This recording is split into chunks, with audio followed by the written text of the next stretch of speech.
Kynlífs- og vinnumansal hefur aukist hér á landi á síðustu árum og börn eru á meðal þolenda. Ísland er orðið áfangastaður fyrir mansal frekar en viðkomustaður, segir sérfræðingur hjá ríkislögreglustjóra. 13 milljónir hafa hrakist á flótta vegna stríðsins í Súdan sem hefur geisað í 2 ár. Milljónir manna eru vannærðar og Sameinuðu þjóðirnar meta stöðuna sem alvarlegustu mannúðarkrísu í heimi. Valið stóð á milli þess að hætta að drekka eða deyja, segir kona á 70-aldri sem var nýlega greind með skorpulifur. Tíðni áfengistengdra lifrarsjúkdóma hefur áttfaldast á tæpum 4 áratugum. Húsakostur Garðyrkjuskólans á Reykjum er í mikilli niðurníðslu og jafnvel ónýtur. Ekki er vitað hvað tekur við eftir útskrift næsta vor. Vigdís Finnbogadóttir á sér enga ósk heitar en að þjóðin standi vörð náttúru landsins og íslenska tungu ókomin ár. Hún fagnar 95 ára afmæli í dag.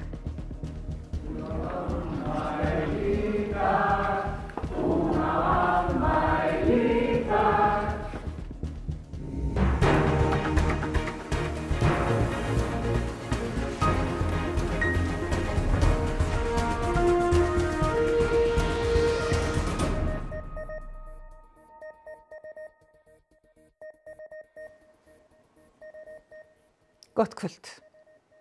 Glæpahópar sem stunda mansal sækja í auknum mæli til Íslands. Börn eru á meðal fórnarlamba þeirra. Ríkislögreglustjóri hefur skráð á 3. tug tilfella mögulegt mansal það sem af er ári. Mikil aukning hefur verið á tilkynningum grun mansal á síðustu 3 árum. Árið 2022 kom tvisvar upp grunur mansal á fyrstu 3 mánuðum ársins. Árið seinna voru tilfellin 28 og síðast ári voru þau 36 á fyrsta fjórðungi ársins. Það sem af er þessu ári hafa 24 tilfelli verið skráð. Þetta kemur fram í nýrri skýrslu greiningardeildar ríkislögreglustjóra. Aukninguna má skýra að hluta til með aukinni vitund lögreglu mansal og fræðslu.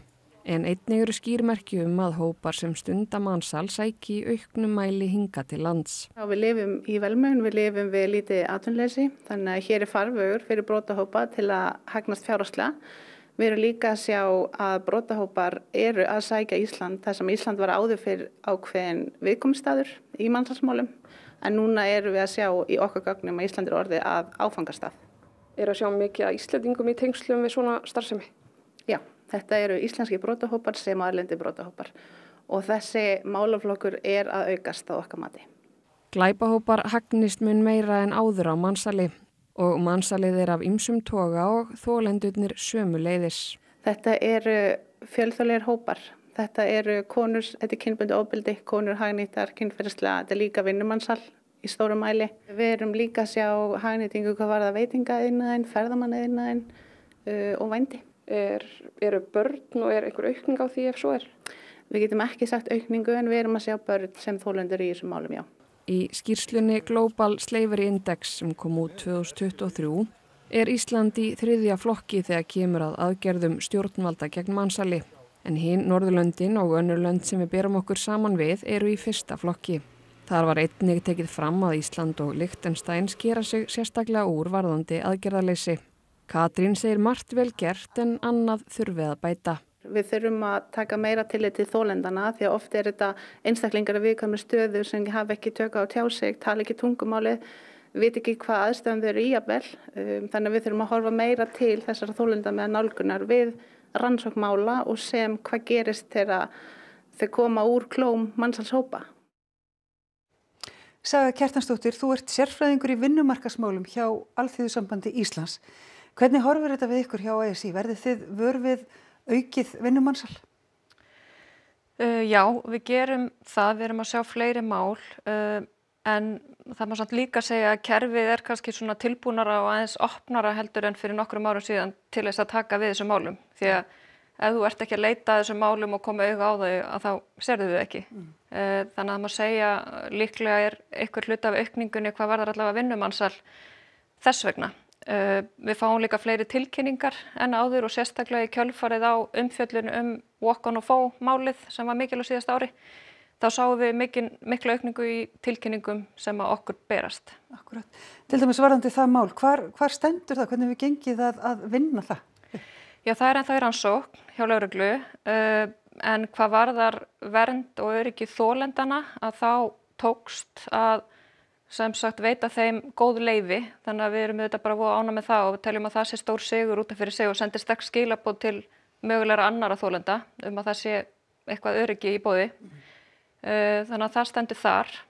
Akkurat. Hvernig er þetta að berjast gegn vinnumansali og mansali bara yfirleitt? Sko, svona það sem við höfum verið að sjá, aukningi sem við höfum verið að sjá hefur ekki síst verið með sem sagt það sem að þolendur eða hugsanlega þolendur eru borgarar utan EES-landa. Þannig að við teljum gríðarlega mikilvægt núna að öll endurskoðun á mansals, dvalarleyfum, atvinnuleyfakerfinu sé gerð með þessum svona gleraugum. Við sjáum líka aukningu í því að og fleiri mál þar sem er sem sagt ólögleg sala á atvinnuleyfum. Og það kemur bara til vegna þess að við erum á evrópsku vinnumarkaði þar sem er frelsi en svo gagnvart umheiminum eru háar girðingar og þá myndast svona hvati og möguleiki fyrir óprúttna aðila, annaðhvort milliliði eða atvinnurekendurna sjálfa til að rukka háar upphæðir og við erum að sjá dæmi upp í 9 milljónir sem að fólk hefur greitt til þess að fá að koma að starfa og er þá að hugsa þetta til margra ára, ætlar að greiða þetta tilbaka á mörgum árum og sér þar tækifæri til að búa sér og sínum fjölskyldum betra líf. Akkurat, það þarf að fylgjast vel með þessu. Takk fyrir að koma til okkar. Á annað 100 flugferða sem opinberar stofnanir og ríkisfyrirtæki hafa keypt á síðustu árum hafa verið með aðilum sem ekki eru með flugrekstrarleyfi. Samgöngustofa var ekki meðvituð þessi kaup. Óheimilt að selja flugferðir hér á landi án þess að vera með flugrekstrarleyfi. Til þess að fá slíkt leyfi þarf að uppfylla ítarlegar kröfur, mun ítarlegri kröfur en í einkaflugi. Þær kröfur snúa meðal annars að þjálfun og heilbrigðisprófum flugmanna og viðhaldi og eftirliti með flugvélum. Í fréttaskýringaþættinum Kveiki í kvöld verður fjallað flugrekstrarleyfi og flugöryggi. 11 opinberar stofnanir og ríkisfyrirtæki sem Kveikur óskaði eftir upplýsingum frá hafa keypt flugferðir af aðilum sem eru ekki með flugrekstrarleyfi. Í sumum tilfellum hlaupa þessar flugferðir á tugum hjá einstaka stofnunum. Já, kemur óvart, umfangið kemur óvart, en ég er náttúrulega bara rétt að sjá þetta núna og ekki búin að glöggva mig á því, þannig að ég held að það sé alveg til mig til þess að skoða það ef þetta er reyndin, já. Sumarið 2023 létust 3 í flugslysi á Austurlandi. Farþegarnir voru starfsmenn Náttúrustofu Austurlands og voru við hreindýratalningu. Ekkert flugrekstrarleyfi var til staðar þegar slysið varð. Nánar verður fjallað þessi mál í Kveiki í kvöld. 13 milljónir manna hafa neyðst til að flýja heimili sín vegna stríðsins í Súdan sem ekki sér fyrir endan á. Þar geisar hungur og mesta mannúðarkrísa í heimi samkvæmt Sameinuðu þjóðunum. 2 ár í dag síðan stríðið braust út. Vopnuð átök bitna iðulega illa á almennum borgurum og þar er Súdan engin undantekning. Heilbrigðis innviðir eru í rúst og því ekki vita nákvæmlega hve margir hafa verið drepnir. Talið er að 150.000 manns hið minnsta hafi verið drepnir eða hafi dáið vegna sjúkdóma og hungurs sem rekja má til stríðsins. Súdan er 3. stærsta ríki í Afríku og íbúar eru 51 milljón. Margir hafa flúið til nágrannaríkjana eða hafast við í flóttamannabúðum. عودنا على الوضع هنا يعني رغم انه بيتنا حرق مرقنا كده بس انا وبناتي كده بس ما عندنا اي شيء لكن الان الحمد لله. Þennan dag, 15. apríl fyrir 2 árum, hófst stríð milli stjórnarhersins og RSF uppreisnarhersins. Leiðtogar herjana voru áður samherjar og tóku við stjórn landsins eftir að Omar al-Bashir, fyrrverandi forseta, var komið frá völdum. Stjórnarherinn náði í síðasta mánuði aftur völdum yfir höfuðborginni Khartoum. Báðar fylkingar hafa verið sakaðar árásir á almenna borgara og að hindra að hjálp berist nauðstöndum. Sameinuðu þjóðirnar áætla að 13 milljónir manna frá Súdan sé á flótta vegna átakanna. 1 af hverjum 6 flóttamönnum í heiminum er frá Súdan. 25 milljónir manna í landinu búa við matarskort og 8 milljónir er á barmi hungursneyðar. RSF uppreisnarherinn hefur náð völdum yfir nær öllu Darfúr héraði. Talið er að herinn leggi á næstunni áherslu á að ná því öllu og leggi þannig drög að skiptingu landsins. Nauðgunum er beitt sem vopni í stríðinu. 6 milljónir súdanskra kvenna og barna eru á flótta. Stór hluti þeirra hefur þurft að flýja átökin marg oft. Fólk hefst við í tjaldbúðum á nær óbyggilegu landi. Mikill meirihluti alls þessa fólks hefur ekki öruggan aðgang að mat og reiðir sig á neyðaraðstoð. 80% kvenna sem eru þungaðar eða med barn á brjósti geta ekki nært börn sín. Vi har också ett otroligt stort problem med vatten. 80% av kvinnor på flykt saknar tillgång till rent vatten. Och även vad gäller grundläggande hälsa så finns nästan ingenting att tillgå. Sofía var nýkomin frá flóttamannabúðum í borginni Port Sudan þegar við ræddum við hana. Þar búa þau heppnu sem hafa ögn betra aðgengi að mat og vatni en aðrir, en samt eru aðstæðurnar þar ömurlegar. Där bor 88 familjer och de har tillgång till 5 toaletter. Så att man kan ju bara föreställa sig hälsosituationen för de här hundratals kvinnorna i det här. Á hverjum degi þurfa súdanskar konur á flótta hreinlega að draga fram lífið. Daglegt amstur þeirra felur í sér að sækja vatn langar leiðir, finna matarbita fyrir sig og börnin sín og síðan reyna að komast undan þeim sem nýta sér neyð þeirra. Kynbundið ofbeldi alltumlíkjandi í Súdan og oft hluti af þjóðernishreinsunum sem þar eiga sér stað. Nauðganir sem vopn í stríði eru mjög algengar, jafnvel gegn börnum. Vi ser ju hur så att säga risken för könsbaserat våld har trefaldigats bara över de här senaste 2 åren och att sexuellt våld blir ett vapen i konflikten där kvinnorna och flickorna är de allra mest utsatta. Stjórnvöld í Bandaríkjunum ætla að láta sverfa sig til stáls í baráttu sinni við háskólana og frysta 2 milljarða fjárveitingar til Harvard-háskóla. Stjórnendur skólans neita að verða við kröfum þeirra að hætta að leggja áherslu á jafnrétti og inngildingu við innritanir. Bandaríkjaforseti krafðist þess nú rétt fyrir fréttir að háskólinn bæðist afsökunar.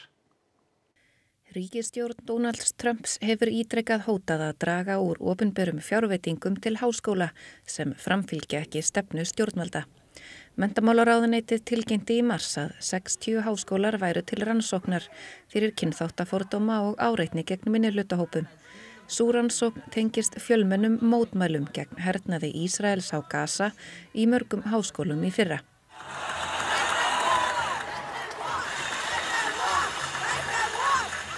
Ráðuneytið gerði kröfur á stjórnendur Harvard-háskóla breytingar, ellegar yrðu opinberar fjárveitingar stöðvaðar. Þær kröfur voru að háskólanum bæri að tilkynna til stjórnvalda þá nemendur sem væru fjandsamlegir bandarískum gildum, að við innritanir og ráðningar yrði hætt að byggja á reglum jafnt aðgengi óháð uppruna, að ráða utanaðkomandi aðila, samþykktan af stjórnvöldum, til að gera úttekt á þeim námsleiðum sem ýta undir gyðingahatur og að rannsaka ritstuld meðal kennara. Í svari sínu til stjórnvalda sagði Alan Garber, forseti Harvard, að akademísku frelsi skólans væri ógnað ef þau yrðu við kröfum stjórnvalda. Hann kallaði tilskipunina pólitískt klækjabragð. Trump svaraði því hæl á samfélagsmiðli sínum og hótaði að svipta skólan skattfrelsi sínu. Yfirlæknir öldrunarlækninga á Landspítalanum varar við aukinni áfengisneyslu eldra fólks. Kona segist hafa þurft að velja á milli þess að hætta að drekka eða deyja eftir hún var greind með skorpulifur. Almennt neyta Íslendingar meira áfengis en þeir gerðu áður. 1980 drakk hver Íslendingur eldri en 15 ára rúma 4 alkohóllítra á ári. Árið 2023 slóða hátt í 8 lítra á mann. Læknar hafa ekki síst áhyggjur af aukinni drykkju eldra fólks. Það er að drekka meira magn í lengri tíma og það er að valda þeim vandræðum og þeim finnst það pínlítið vera bara partur af því að vera komin á eftirlaun að maður leyfi sér þetta. Áfengisdrykkja getur ýtt undir og jafnvel beinlínis valdið heilabilun. Á árunum 1984 til 2020 áttfaldaðist tíðni áfengistengdra lifrarsjúkdóma. Það eru að vera 30 ár síðan að ég var læknari mig og ég man það ennþá þegar við vorum kölluð niður á bráðamóttöku, hópurinn minn, vegna þess að við áttum að sjá sjúklinginn sem var með skorpulifur á Íslandi af völdum áfengisneyslu. Í dag er þetta því miður eitthvað sem við sjáum reglulega. Hvað var til þess að þú ákvaðst að hætta? Það var þeirri ofsjónum yfir afkomu útgerðarfyrirtækja. Þvert á það sem þau haldi fram séu arðgreiðslur í sjávarútvegi minni en í öðrum greinum. Loks blásið á þær fullyrðingar að veiðigjöldin standi ekki undir þeim kostnaði sem hlýst af greininni. Þessu til viðbótar fekk SFS 3 fyrirtæki til að vinna fyrir sig úttektir afmarkaða þætti frumvarpsins. Greining Jakobsson Capital áætlar að verðmæti þeirra 3 útgerða sem skráðar á markað lækki samanlagt 53 milljarða króna við hækkun veiðigjalda. Og í greiningu KPMG því haldið fram að hækkun gjaldsins drægi mögulega úr tekjum sveitarfélaga sem reiða sig á sjávarútveg. Þá leitaði SFS til norsku lögmannsstofunar Víkborg Ræn, þeirra sömu og vann greinargerð fyrir Samherja í Namibíumálinu. Þar færi rök fyrir því að það sé varhugavert að miða veiðigjöld á uppsjávarfiski við markaðsverð í Noregi. Síðasti slagur sjávarútveginn var fyrir 15 árum og þá mótmælti útgerðin með Fékk þetta að vita það að ég væri komin með skorpulifur. Þá var annarkvort að hætta eða deyja. Og nánar verður fjallað þetta mál í Kveik í kvöld. Veiðigjaldafrumvarp atvinnuvegaráðherra stenst ekki eignaréttar ákvæði stjórnarskrárinnar að mati samtaka fyrirtækja í sjávarútvegi. Þau skora á ríkisstjórnina að stíga til baka. Samtök fyrirtækja í sjávarútvegi hafa blásið í herlúðra gegn veiðigjaldafrumvarpi atvinnuvegaráðherra sem kynnt var í lok mars. Auglýsingaherferð var hrundið af stað á dögunum og í morgun birtu samtökin 70 blaðsíðna greinargerð þar sem allir angar frumvarpsins eru fordæmdir. Frumvarpið sagt ganga svo langt að það standist ekki eignaréttar ákvæði stjórnarskrárinnar. Fráleitt sé að miða við markaðsverð á uppsjávarfiski í Noregi þar sem bæði veiðar og forsendur eru gjörólíkar. Afleiðingar frumvarpsins verði þær að fiskvinnsla flytjist til láglaunalanda. Stjórnvöld eru sögð sjá því að sigla flotanum í land, en það ekki bara deilt veiðigjald, heldur einnig frumvarp atvinnuvegaráðherra tengda aðila í sjávarútvegi, sem á að auka gagnsæi í greininni. Þetta verður hart deilt næstu vikur og mánuði.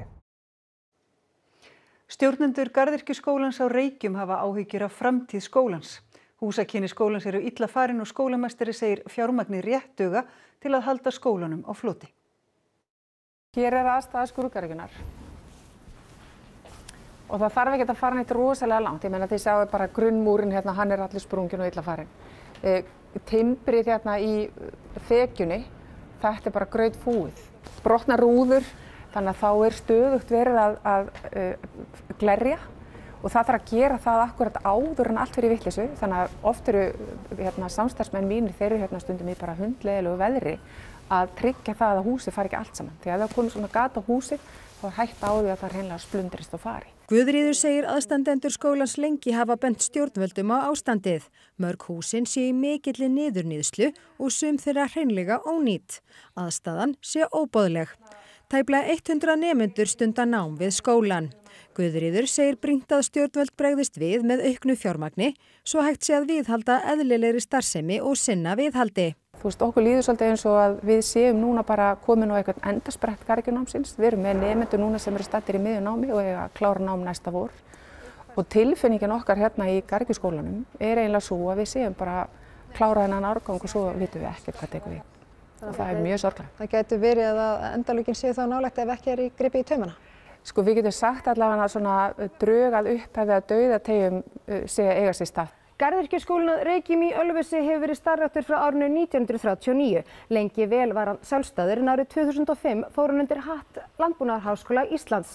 Frá árinu 2022 hefur hann verið starfræktur undir Fjölbrautaskóla Suðurlands.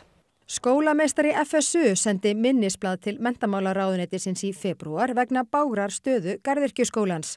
Hún vill sjá skýrari stefnumótun stjórnvalda þegar kemur að garðyrkjunámi. Á mínu mati að þá tel ég að það væri betra fyrir garðyrkjunámi sem slíkt að vera kannski sjálfstæð eining. Það var engin lausn að færa í raun og veru þessa einingu yfir til FSU ef það fylgdi ekki almennilegt fjármagn. Og við þurftum að kaupa alls konar tól og tæki og svoleiðis en það alveg ljóst að rekstrarféð sem við höfum núna að það dugir ekki til þess að blása til sóknar. Það rétt dugir til þess að halda þessu floti eins og er. 95 ára afmæli Vigdísar Finnbogadóttur, fyrrverandi forseta Íslands, var fagnað í veröld í dag. Heitasta ósk hennar að þjóðin standi vörð náttúru landsins og íslenska tungu ókomin ár. Þegar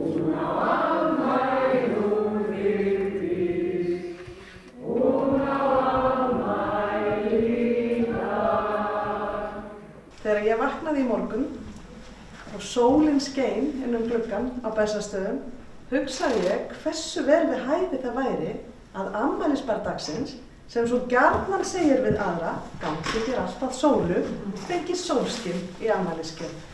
Í tilefni af afmæli sínu vill Vigdís segja: Eitt af ævintýrum lífs míns fólst í því að gegna æðsta og virtasta embætti þjóðarinnar 16 ára skeið.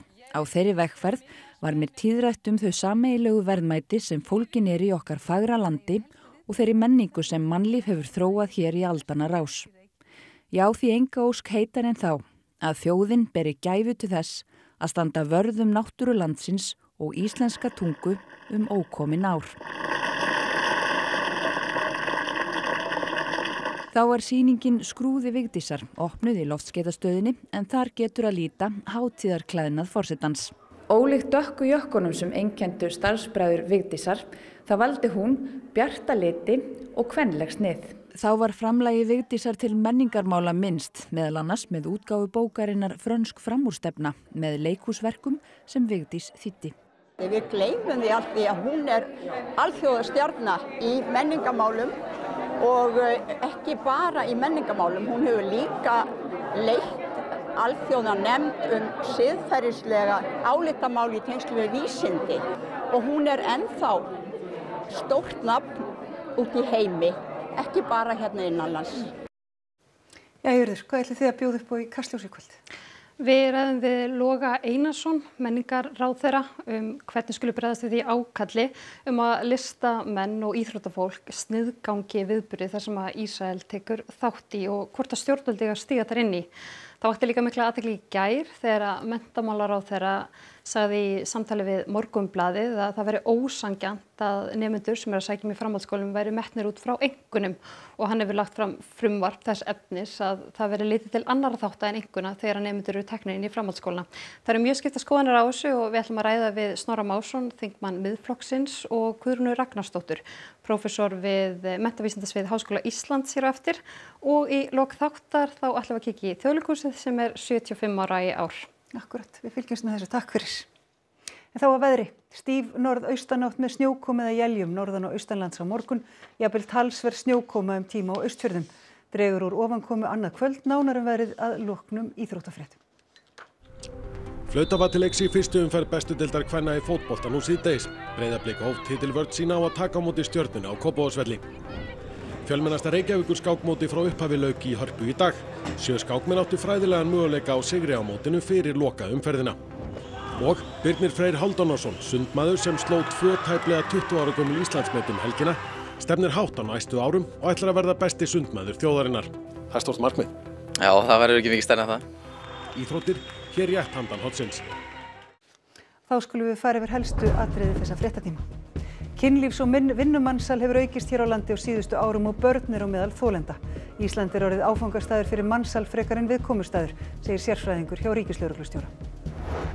13 milljónir hafa hrakist á flótta vegna stríðsins í Súdan sem hefur geisað í 2 ár. Milljónir mann eru vannærðar og Sameinuðu þjóðirnar meta stöðuna sem alvarlegustu mannúðarkrísu í heimi. Húsakostur Garðyrkjuskólans á Reykjum í mikilli niðurníðslu og jafnvel ónýtur. Ekki vitað hvað tekur við eftir útskrift næsta vor. Næstu fréttir verði í sjónvarpi og útvarpi klukkan 10 í kvöld. Þessum fréttatími lokið, verið sæl.